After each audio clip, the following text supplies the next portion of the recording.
हाँ बहन। बहन हाँ बहन। सबसे पहले ये बताओ बहन कि अपना चारों पांचों सखी कहाँ के रहने वाली? अरे बहन, अपना चारू पाती सखी में सबसे बड़ा करते ही चाहा तू का कृष्णा का कहाँ के रहने वाली थी? क्या नहीं बहन,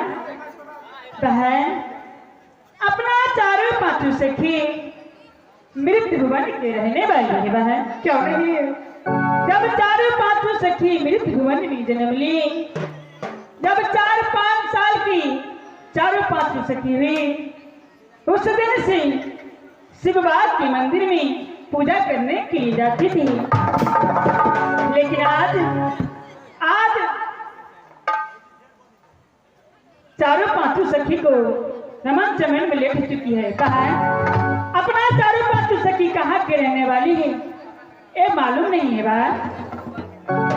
नहीं बहन, तू बतेबा तब ना पूछबा। अवश्य बताऊंगी बात। है गई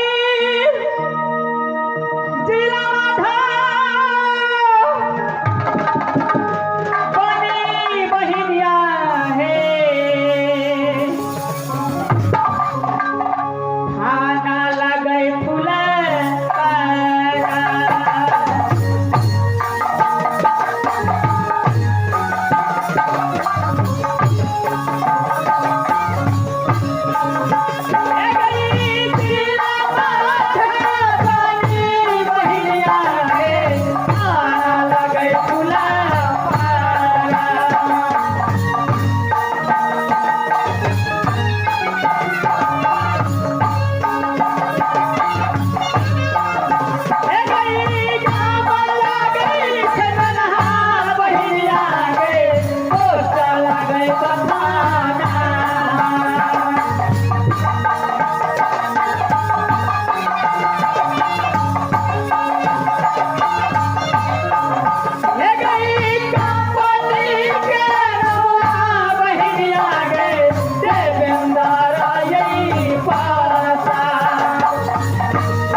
ग्राम मिनहा क्यों बहन? थाना फुलपरा जिला मधुबनी। बहन कंपनी के नाम देवेंद्र प्रसाद है, मैनेजर के नाम गणेश सक्सेना है और डायरेक्टर के नाम जितेंद्र निराला है बहन। और की बहन क्या बहन?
सवरिया और नवेद जी जो है हमारे बाबा गुरुजी हमारे सब कलाकार के गुरु महाराज हैं, उसका नाम देवचंद दास है।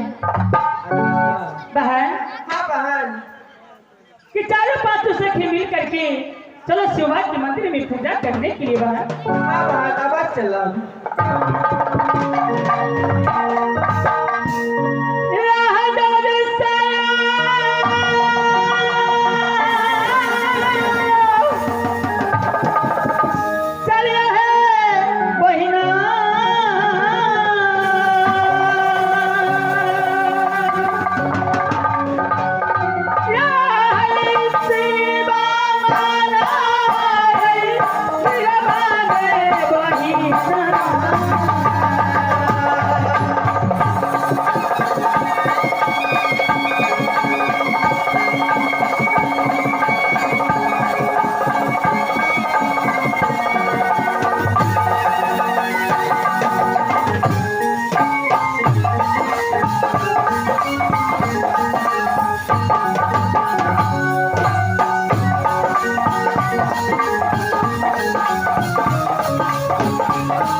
हेलो हेलो चेक हेलो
मुझे नाम उर्वशी पड़ता है। अरे सुन लो चर्चा लगने लगो।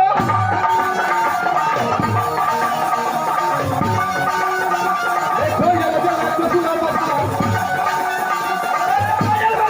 सुनो बता। सुनो बलूसा सुनो चक्को।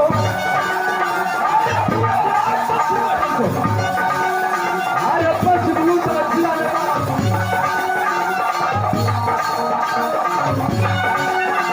अरे उत्तर लूटा ढाला गिरको।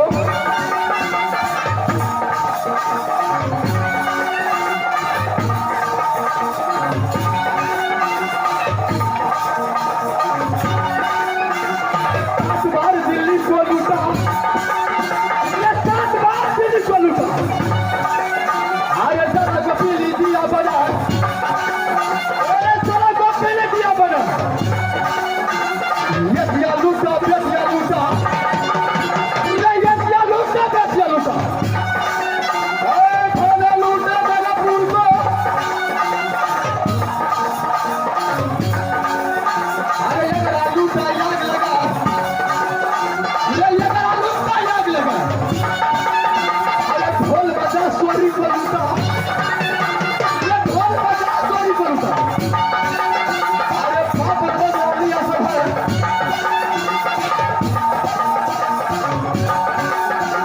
लोहा बनाया मिर्जापुर से। अरे लोहा बनाया मिर्जापुर से। अरे 300 लहरा कर से मर गए। ये 300 लहरा कर से मर गए। 200 लहरा पड़े दिमाग। अरे 200 लहरा पड़े दिमाग। अरे पवन बखारी को ले चलना। ये पवन बखारी को ले चलना। जगह न सफरा बदलू दल को। ये जगह न सफरा बदलू दल को। अरे हाथ लगाया जैसा बातो। हाथ लगाया जैसा बातो। अरे डूब गई दुर्गा मैया।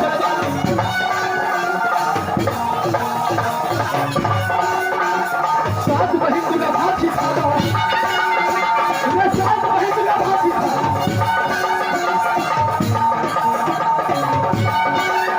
अरे किसका भाग्य सोच रहा है? अरे ये सीमान का देगा लागे। ये सीमान का देगा लागे। 14 सीमान का ढांचा रहा।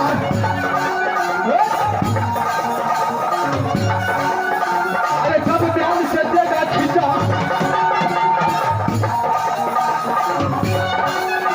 अरे भाटी माता दल बगडोले। ये भाटी माता दल बगडोले।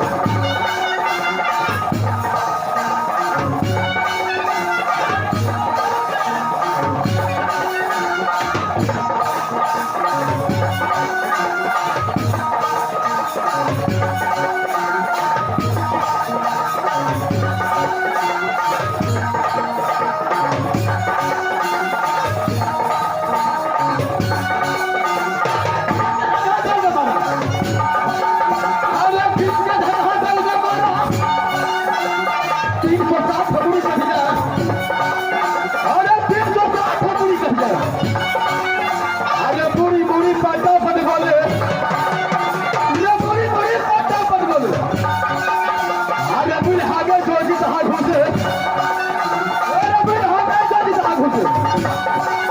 अरे जो ढेरी में घुसे हुआ। घुसे हुआ।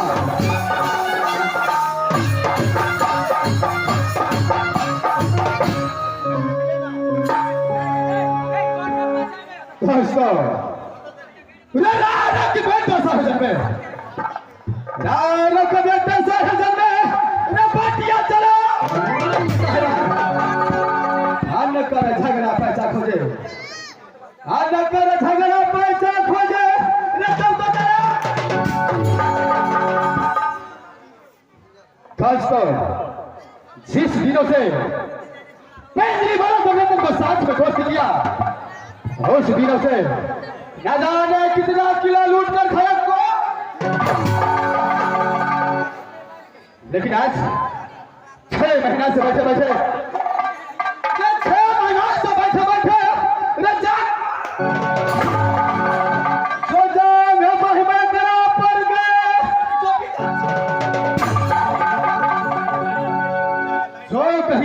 झगड़ाता है, जाओ कहीं से न झगड़ाता है तो भी मेरा दोस्त एक हफ्ते को छुट्टी लेकर राजा पिछड़ गया हो, लेकिन एक हफ्ता कौन बदलाता है? आज 2 हफ्ता बीत चुका है, मेरा दोस्त अभी तक लाभ कर रहा है। इस समय मैं अपने दोस्त को आवाज लगाता हूँ, अगर मेरा आवाज मेरे दोस्त को कान तक पहुंच गया तो फौरन लौट कर भाग।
सजना मैं बस भैया हूँ राजा पिजरी को भी खमझा को बेटा कहे अरे गोदी खिलौना माँ शकुंतला को खुद अगवा पंडे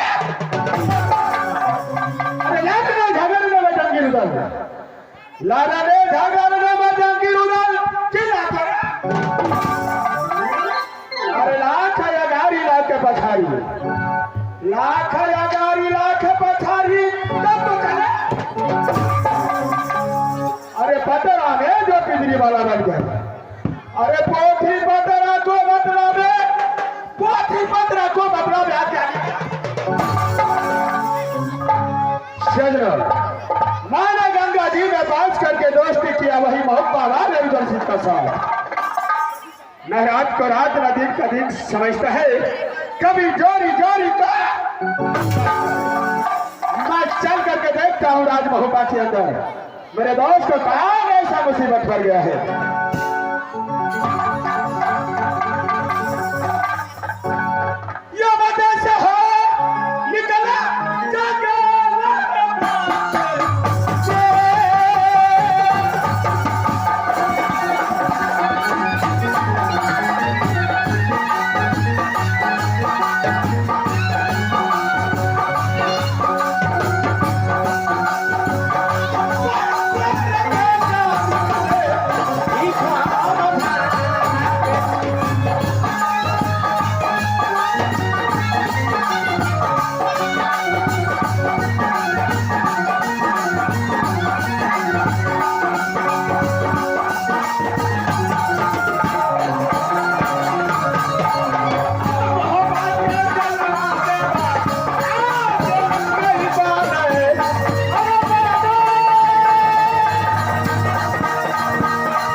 हुई डोरी में जो रूठा बुलाया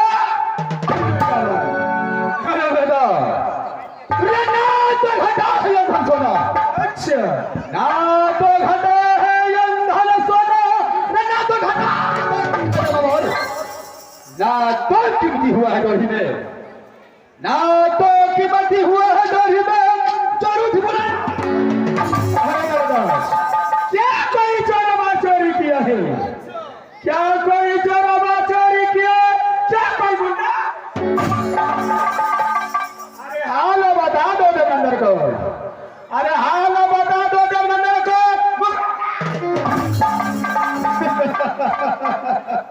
अरे मेजरी बोलो मर गए 10 बार को छतरी अच्छा मर गए 10 बार को छतरी नागपुर से की मैया बागी जन्मे अच्छा की मैया बागी जन्मे तो 10वीं को अरे कौन खिलावा जोरी डंका बोले कौन खिलावा जोरी डंका बोले जो किसका अरे किससे खिलाव में सुंदर कन्या जन्मे अरे बाबा झुलारी तलवारों को तब तो चले मोहब्बा किला मुझे डंका बोले मोहब्बा किला मुझे डंका बोले जो बन बबरी में नायना किला में सुंदर कन्या जन्मे नायना किला में सुंदर कन्या जन्मे रे 5000 बीता लोगों का नायना किला फरा मेरे दास अरे ना सुबह बुलाता है ना सुबह बुलाता है ना शाम इस अभी रात में बुलाने का कारण क्या है ऐसा भी रात में बुलाने का कारण है अच्छा कारण यह है कि आज 6 महीना से बैठे बैठे 6 महीना से बैठे बैठे अच्छा जो जगह महिमा करा पड़ गए जो पिता सॉरी मुझे नाम दिलभा नाच गान में ना तेरी आँख की पलक जो है हर दम दिल जो है। अच्छा दास, कहीं से झगड़ खोज करके ले आओ, कहीं से झगड़ खोज करके ले आओ। अगर ऐसे नहीं मिलता तो नोट से झगड़ खड़ा मूर्ख जैसी बातें करते हो। अरे अगर नोट से झगड़ मिलता तो इस नए फील्ड में कितने बाबू भैया बैठा है।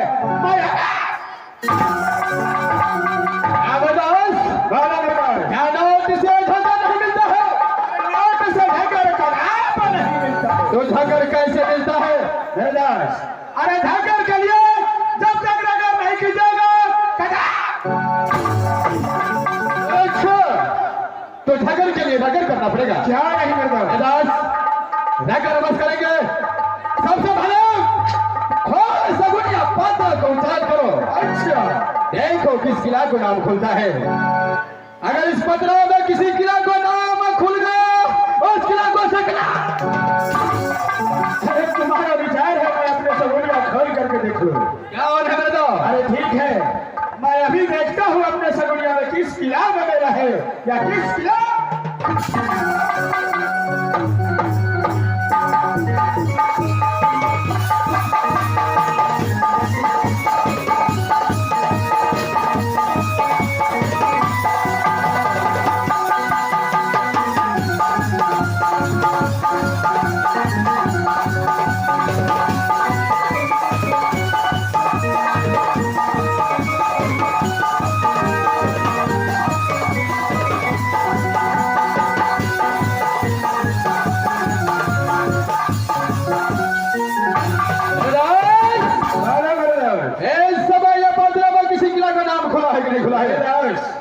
इस वक्त मेरे सगुनिया से कोई किला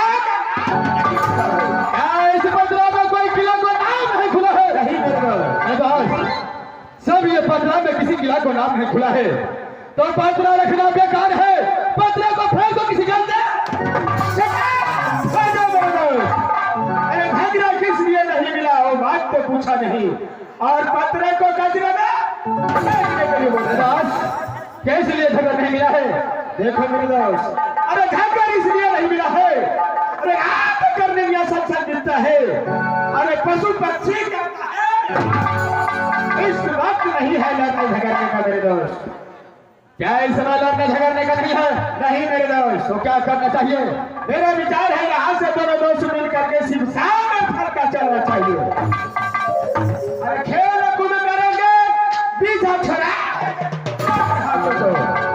कल हो तो सवेरे गंगा स्नान करेंगे, पत्रा उच्चारण करेंगे जिससे किला का नाम है खुल गया। अरे साथ उच्चारण डालूंगा घोड़ा बिंदवा को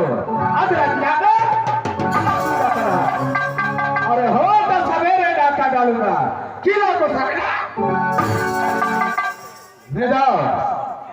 शिवसागर फल का जाने से पहले अच्छा रबर सूबा को बैठक है जिस समय 12 ठोजदार अच्छा पापन दरोगा रुबल सिंह को रंग में घूमता है लेकिन नाम मंत्री को है ठिकान में इस समय देखो ये टमाटर दाल दौड़ी छोड़कर कहा गायब हो गया है। क्या नहीं जब दोनों दोस्त अपने अदालत की ओर आते हो नहीं कोई मीरा नहीं कोई पलटा। देखो हरामजादे काबी ने कूदेगा आवाज ये गाड़ी छोड़कर इस समय कहाँ गायब हो चुका है। क्या नहीं अरे आवाज लगाओ टमाटर लाल को। अरे आपका रास्ता हो जाएगा आवाज लगाता हूँ टमाटर लाल को। अरे टमाटर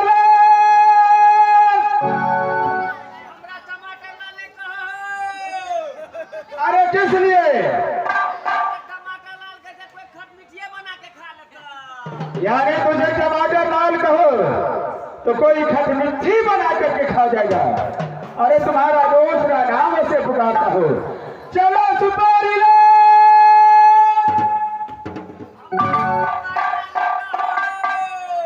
अरे किस लिए यानी तुझे सुपारी लाल कहो तो पान वाले भाई मेला में ग्राहकों को खिला देगा। मैं तुझे तीसरा नाम से पुकारता हूँ। चलो गुंडा लो।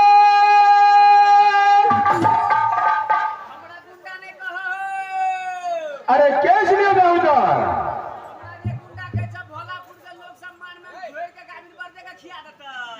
यह नहीं तुझे गुंडालाल कहो तो भोला मोर का निवासी बैलों का खिला देगा। मैं तुझे चौथा नाम से पुकारता हूँ। अरे चलो मेरा नंबर।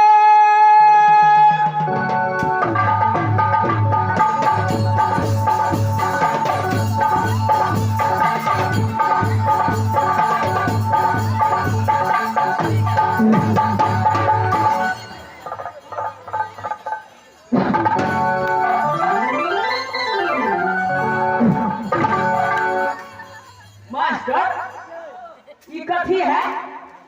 ये कथी है? इनमें कथी होता है? माइक है। माइक है। इनमें कथी होता है? इसमें आवाज कस करके बाहर फेंक देता है। तो नेता देगा तो फेंक देगा। इनमें आवाजें का फेंकता है। नेता ठेका देगा तो नहीं फेंकेगा। तब तक हम कंपनी को होगा। मास्टर आज कब तक से चालू करिए वो?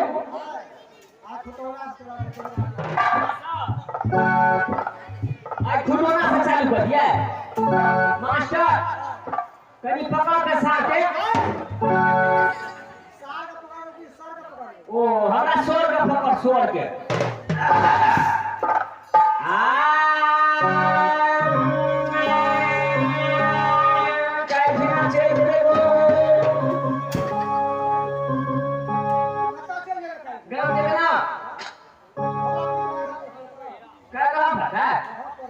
अरे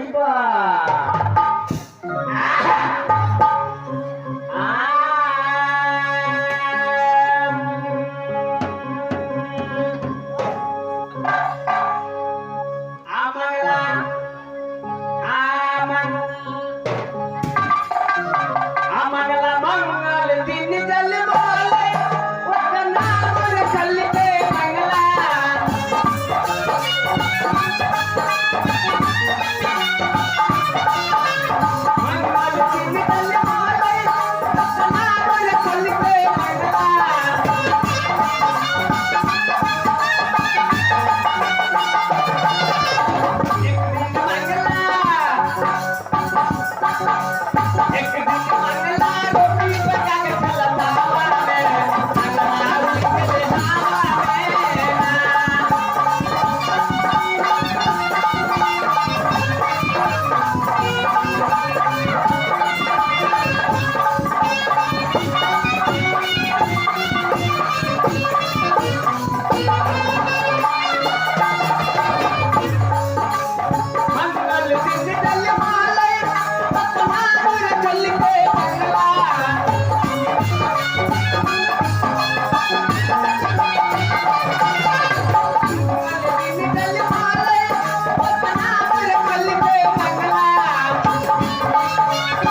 साला मुंह छोड़ देते आगो बाबू महाराज तो बड़ी काल से बोला रहा छे कम कहियो क्या हेते आगो बाबू घेरा छे 40 रुपए किलो बिकै छे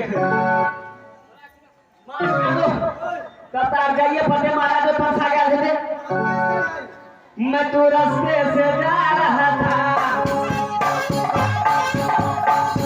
मैं तो रास्ते से जा रहा था रास्ते से जा रहा था खीर पूरी खा रहा था तेरी नानी मुझे कुछ पैसा करो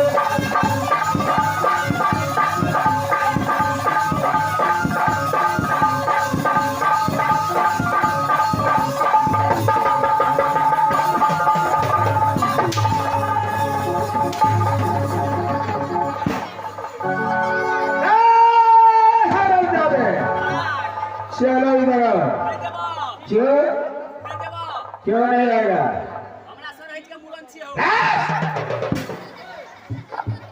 यानी तुम्हारा साला का मुरन है या तुम्हारा सरहज का है? अगर तुम ऐसे नहीं आओगे तो मैं अपने दोस्त को आवाज लगाता हूँ ठीक है अरे मेरा दोस्त